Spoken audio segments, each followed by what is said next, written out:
Hello दोस्तों, welcome to software engineering channel. क्या हालचाल है आप लोगों का। सॉफ्टवेयर इंजीनियरिंग चैनल में सॉफ्टवेयर क्वालिटी एश्योरेंस के कोर्स के लेक्चर नंबर 11 में आज हम देखेंगे रिक्वायरमेंट डैमेज कंट्रोल के चैप्टर को, और जिसके अंदर हम ये बात करने वाले हैं कि जो रिक्वायरमेंट्स होती हैं उनके अंदर से जो डैमेज आ रहा होता है, जैसे कि हमने देखा कि अगर रिक्वायरमेंट्स गलत हो जाएं तो उनका इम्पैक्ट कहाँ तक जाता है। हमने लास्ट ही लेक्चर के अंदर इन चीज़ों को जिक्र किया था और इनको स्टडी किया था। तो आज हम उस रिक्वायरमेंट की तरफ से आने वाले डैमेज को कंट्रोल कैसे कर सकते हैं। In other words you can say कि हम रिक्वायरमेंट लेवल पे क्वालिटी को कैसे कंट्रोल कर सकते हैं। अब हम उन चीज़ों को देखेंगे। हमारा अभी तक पैटर्न यही चलता आ रहा है कि पहले तो हमने ये देखा कि क्वालिटी एश्योरेंस करने के तरीके क्या क्या हैं, फिर उसके बाद अब हम सॉफ्टवेयर डेवलप करने के जो स्टेजेस हैं अब हम उनके अंदर घुस चुके हैं। और हमारा जो सॉफ्टवेयर डेवलपमेंट करने का स्टेज पहला होता है वो होता है रिक्वायरमेंट का, रिक्वायरमेंट इंजीनियरिंग का, रिक्वायरमेंट गैदरिंग का। तो उसके अंदर हमने ये देखा कि जो रिक्वायरमेंट्स जब गलत हो जाती हैं तो उनका क्या क्या इम्पैक्ट होता है और रिक्वायरमेंट कितनी एक लाजमी चीज़ है। तो जब और उनकी सारी की सारी गलतियाँ और उनकी प्रॉब्लम्स वगैरह को हमने लास्ट लेक्चर में देख लिया। और अब उसके बाद अब हम रिक्वायरमेंट के अंदर से होने वाले डैमेज को रोकने के डिफरेंट तरीकों को स्टडी करने वाले हैं। तो आज हम अपने लेक्चर की तरफ चलते हैं। तो सबसे पहले देखते हैं रिक्वायरमेंट चेंज कंट्रोल। सबसे इंपॉर्टेंट चीज़ ये है, देखें ऐसा तो पॉसिबल हो ही नहीं सकता कि आप एक सॉफ्टवेयर बना रहे हैं और आपने उसके अंदर बता दिया कि जनाब अब जो रिक्वायरमेंट्स हैं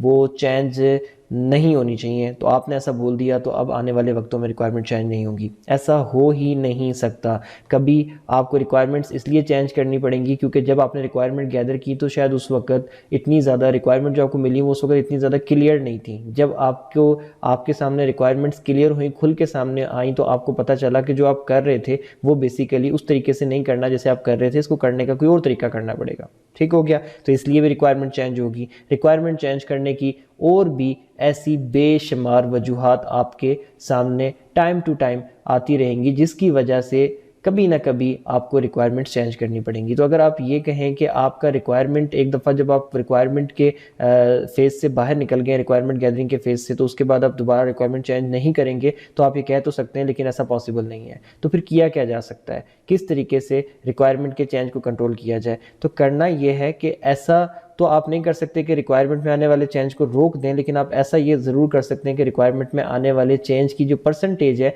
उसको आहिस्ता आहिस्ता आहिस्ता आहिस्ता डिक्रीज़ करते चले जाएं। और आप कोशिश ये करें कि जब आप रिक्वायरमेंट इंजीनियरिंग के फेज़ से निकल चुके हैं और आप आगे आ चुके हैं, लेट से डिज़ाइन फेज़ वगैरह के ऊपर, तो अब आपके रिक्वायरमेंट्स में जो चेंज आ रहा है वो रिक्वायरमेंट चेंज जो है वो पर मंथ के हिसाब से अगर आप देखें तो 3% से ऊपर नहीं जाना चाहिए, यानी कि 3% से ऊपर रिक्वायरमेंट्स के अंदर चेंज नहीं आना चाहिए। अदरवाइज़ 3% से ऊपर अगर आपके रिक्वायरमेंट चेंज आता चला जाएगा तो वो आगे जाके किसी न किसी स्टेज पे आपके लिए प्रॉब्लम करता चला जाएगा। सॉफ्टवेयर की क्वालिटी जो आप बनाने वाले हो आने वाले वक्तों में वो कंप्रोमाइज़ स्टार्टिंग से ही होना शुरू हो जाएगी। जब आप डिज़ाइन फेज़ से आगे चले जाते हैं, कोडिंग फेज़ पे आ जाते हैं, तो अब ये परसेंटेज डिक्रीज़ हो जानी चाहिए, ये रेशो डिक्रीज़ हो जानी चाहिए और अब आपकी जो परसेंटेज है वो बेसिकली 1% पे आ जानी चाहिए। तो जब आप कोडिंग लेवल पे काम कर रहे हैं तो ऐसा नहीं होना चाहिए कि आपकी जो रिक्वायरमेंट चेंजिंग है वो पर मंथ 1% से ऊपर हो रही हो। ठीक है।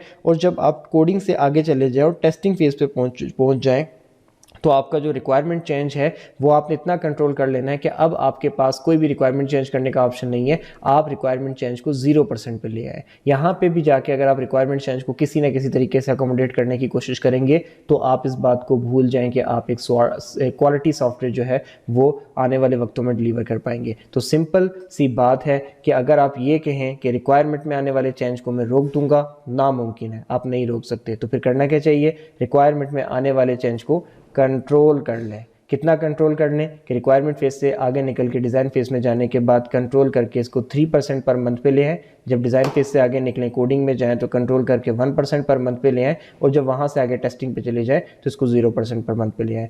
यहाँ तक तो अफोर्डेबल है, इससे आगे क्वालिटी कंप्रोमाइज़ होने लग जाएगी। तो रिक्वायरमेंट चेंज को सबसे पहले कंट्रोल करना लाजमी है। फिर उसके बाद जब आप रिक्वायरमेंट लिख रहे हों तो जो लाजमी चीज़ें जो आपके माइंड में होनी चाहिए वो क्या क्या है। पहली चीज़, requirements are read more often they are written, invest efforts in writing requirement. इस बात को हमेशा याद रखें कि आप रिक्वायरमेंट को लिखते एक दफ़ा है लेकिन पढ़ा उसको 10-20 दफ़ा जाता है, वो बार बार पढ़ा जाता है। ठीक हो गया।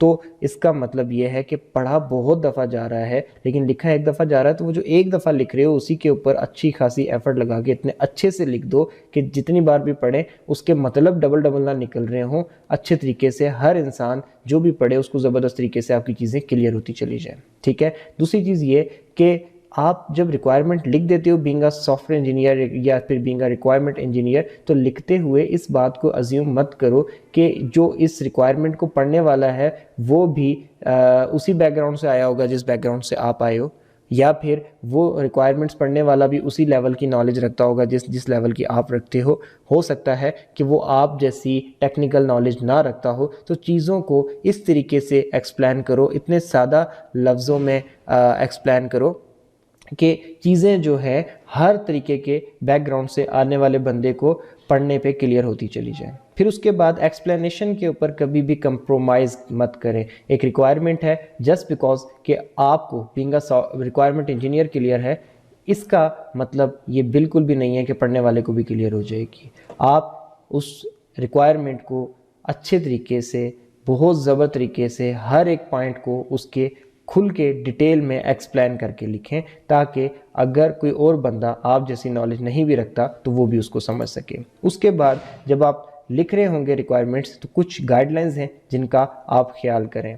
ठीक है। और उनमें से पहली क्या है, define standard template for writing the requirement. ये बहुत लाजमी है। अगर आप रिक्वायरमेंट्स लिखते हैं तो पहले आप एक फॉर्मेट बना लें, एक टेम्पलेट बना दें कि इस फॉर्मेट के अंदर मैंने रिक्वायरमेंट्स लिखनी है, पहले ये चीज़ लिखनी है, फिर उस चीज़ को इतना एक्सप्लेन करना है, फिर उसके बाद उस फॉर्मेट को फॉलो करते हुए चलें ताकि रीडर का भी एक माइंडसेट बन जाए और आपको भी पता हो कि आपने कितने लेवल की एक्सप्लेनेशन तक जाना है, किस किस चीज़ को कैसे कैसे एक्सप्लेन करना है, किस किस चीज़ को कैसे बताना है, क्या चीज़ कहाँ लिखनी है। जब आपके पास एक फॉर्मेट होगा, एक टेम्पलेट होगा और आप उसको फॉलो करके चल रहे होंगे तो आप बड़े ज़बरदस्त तरीके से कंसिस्टेंट वे के अंदर एक ऐसा डॉक्यूमेंट जनरेट करेंगे जो कि रिक्वायरमेंट्स को बड़े ज़बरदस्त तरीके से एक्सप्लेन कर रहा होगा। ठीक हो गया। दूसरी चीज़ ये कि हमेशा सिंपल लैंग्वेज यूज़ करें। डिफरेंट किस्म के डिफ़िकल्ट वर्ड्स उठाने की ज़रूरत नहीं है। होता है समटाइम क्या करते हैं लोग कि जब लोग फॉर एग्जांपल एक रिक्वायरमेंट इंजीनियर है जिसके की इंग्लिश की वोकेबलरी बहुत अच्छी है, तो जब वो एक फॉर्मल डॉक्यूमेंट बना रहा होगा तो हो सकता है कि वो कोशिश करे कि वो बड़े ट्रिकी किस्म के और बड़े जिसे कहते हैं डिफ़िकल्ट टाइप के वर्ड्स को अपने डॉक्यूमेंट के अंदर इस्तेमाल करे ताकि डॉक्यूमेंट थोड़ा सा अट्रैक्टिव लगे। अब वो अपनी तरफ से तो कर देगा लेकिन जिसने पढ़ना है उसके लिए अजाब बन जाएगा। ठीक है। वो बार बार निकालेगा डिक्शनरी और जब वो निकालेगा डिक्शनरी तो एक वर्ड के निकल के आएंगे सामने 4 मतलब। अब वो उसमें से कौन से मतलब को कहाँ पे चूज़ कर रहा है, कैसे रख रहा है, उसके लिए प्रॉब्लम बन जाएगी। तो इसलिए अपनी बहुत ही ज़्यादा ख़तरनाक किस्म की इंग्लिश यहाँ पे लिखने की ज़रूरत नहीं है। चीज़ों को सिंपल रखें और टारगेट इस चीज़ को रखें कि आपने अपनी सारी की सारी वोकेबलरी नहीं यहाँ पे दिखानी बल्कि आपने अपनी बात को वहाँ पे अच्छे तरीके से समझाना है। ये आपका फोकस होना चाहिए। उसके बाद जहाँ तक मुमकिन हो सकता है लिखाई को छोड़ के डायग्राम से फोकस करें। अगर किसी भी चीज़ को आप रिक्वायरमेंट्स के अंदर भी अगर आप किसी चीज़ को डायग्रामेटिकली एक्सप्लेन कर सकते हैं तो वो ज़्यादा बेहतर है। ठीक है। फॉर एग्जांपल मैं अगर किसी को ये बोलता हूँ कि मेरे सामने टेबल पे एक गिलास है, तो अब मैंने ये बताया, ये बड़ी क्लियर और बड़ी स्ट्रेट फॉरवर्ड सा एक सेंटेंस है। लेकिन जब मैंने ये बोला तो जो गिलास हर किसी के माइंड में टेबल आएगा और उस पर पड़ा हुआ एक गिलास आएगा, लेकिन ज़रूरी नहीं है कि हर किसी के माइंड में एग्जैक्टली सेम टेबल आए और एग्जैक्टली सेम गिलास आए। किसी के माइंड में स्टील का गिलास आएगा, किसी के माइंड में शीशे का आएगा, किसी के माइंड में प्लास्टिक का आएगा और किसी को अपने ही सामने रखा हुआ ग्लास नज़र आ जाएगा और वो उसको अज्यूम कर लेगा। लेकिन अगर एक टेबल और उसके ऊपर एक सामने रखा हुआ ग्लास स्केच कर दिया जाए, मैं एक एग्जाम्पल के तौर पे आप लोगों को ये बात बता रहा हूँ, तो फिर कोई भी अलग अलग ग्लास सोचेगा नहीं, अलग अलग टेबल अज्यूम नहीं करेगा, जो सामने है डायग्राम में उसी पे फोकस करेगा। तो खैर